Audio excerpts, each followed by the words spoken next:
Hi guys, ఈరోజు ఆలు చపాతీ చేసుకుందాం. దానికన్నా ముందు మిక్సీలో కొత్తిమీర, పచ్చిమిర్చి, చపాతీకి ఆలుకి సరిపోయే ఉప్పు, ధనియాల పొడి అని కావాలంటే ధనియాలు కూడా వేసుకోవచ్చు. ఆలు గ్రైండ్ చేసుకొని పెట్టుకున్నానండి. దీంట్లో మనం మిక్సీ పట్టుకున్న పచ్చిమిర్చి అది కలుపుకుని మిక్సీ పట్టేద్దాం. పెట్టుకున్నానండి కొంచెం కచ్చాబచ్చాగా ఇలా కలిపేసుకున్నామండి. ఇప్పుడు చపాతీ పిండి యాడ్ చేసేస్తున్నాను. కలిపి పెట్టుకున్నానండి. చపాతీ రుద్దుకుంటున్నానండి. మరీ పతలాగా కాకుండా మరీ మందం కాకుండా ఈ షేప్లో రుద్దేసుకుందాం. ఇదిగోండి, మీడియం ఫ్లేమ్ మీద ఫ్రై చేసేసుకుందాము. చూసారు,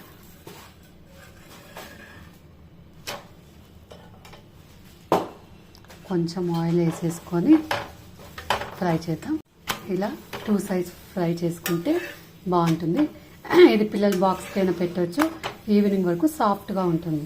మీరు కూడా ట్రై చేసి ఎలా కుదిరిందో కామెంట్ చేయండి.